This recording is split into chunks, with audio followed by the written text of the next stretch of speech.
Country. இது flag வச்சு கண்டுபிடிக்க முடியாது. இப்போ இந்த 2 நம்பரை வச்சு கண்டுபிடிக்கலாம். Che Guevara and Fidel Castro. Cuba கண்ட்ரியை பற்றி தான் பேசிக்கிட்டு இருக்கோம். இந்த கியூபா கண்ட்ரி வந்து பார்த்திங்கன்னா கரீபியன் தீவில் இருக்குது. கரீபியன் தீவில் ஒரு பெரிய கண்ட்ரி. அண்ட் ஆல்சோ இதோட கேபிட்டல் ஹவானா. இது ஒரு கம்யூனிஸ்ட் கண்ட்ரி. அண்ட் எம்பிபிஎஸ் பண்ணுறீங்கன்னா கியூபா வந்து எம்பிபிஎஸ்க்கான கண்ட்ரி தான். ஏன்னா ஒரு 1000 பேருக்கு 15 to 20 டாக்டர் இருக்கிற ஒரு கண்ட்ரி. எல்லாருமே படித்தவங்க. இப்போ வந்து 30 கண்ட்ரீஸில் வந்து டாப் 30 கண்ட்ரீஸில் இது ஒன் ஆஃப் த கண்ட்ரி. எல்லாருமே இலிட்ரேட், எல்லாருமே படிச்சிருக்காங்க. ஸோ அது ஒரு முக்கியமான விஷயம். இன்னொன்று, உலகமே தள்ளி வச்சாலும் வந்து என்ன எதுவும் பண்ண முடியாதுன்னு எந்திரிச்சு நின்ன ஒரு கண்ட்ரி. ஸ்டில் இது டெவலப்பிங் கண்ட்ரியாக இருந்தாலும் ரொம்ப அழகான கண்ட்ரி. கரீபியன் தீவுனாலே கடல் தானே. இங்கே ஒரு டிஸ்பிளே பார்த்தீங்கன்னா அவங்களோட ஊரோட அழகான எல்லா இடத்தையும் வந்து அழகாக ப்ரொஜெக்ட் பண்ணியிருப்பாங்க. இது ஒரு ஐலேண்ட் தான், பட் ஆனால் இருக்கிறதுலே கரீபியன் தீவில் ஒரு பெரிய ஐலேண்ட்.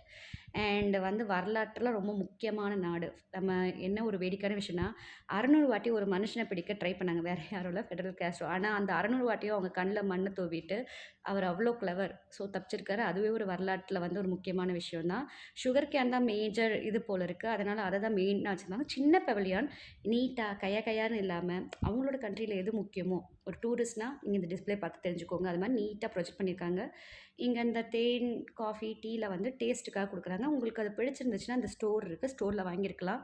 அதே மாதிரி எல்லா பவலியனும் இருக்க மாதிரி கைவினை பொருட்கள் எல்லாமே இருந்துச்சு. இன்னொரு முக்கியமான விஷயம்னா நம்ம தலைவரோட ஸ்டாம்ப் அங்கே தான் இருந்துச்சு. எனக்கு இவர் பர்சனலி இவரோட ஸ்பீச்சும் இவரோட அந்த வார்த்தைகள் ரொம்ப பிடிக்கும். நம்ம ஒரு போராட்டத்தை நோக்கி போகிறோம்னா இவரோட வார்த்தைகள் வந்து நம்மளுக்கு ஊக்கும். இந்த கண்ட்ரிக்கே இவரோட வார்த்தைகள் வந்து ஒரு எப்படி சொல்கிறது, நம்ம திருவள்ளுவர் 2 லைனில் சொன்ன மாதிரி மனுஷன் வந்து அவ்வளோ அழகாக சொல்லியிருப்பார். அழகான கண்ட்ரி. ஸோ நம்ம நெக்ஸ்ட் பவிலியன் பார்ப்போம். பாய்.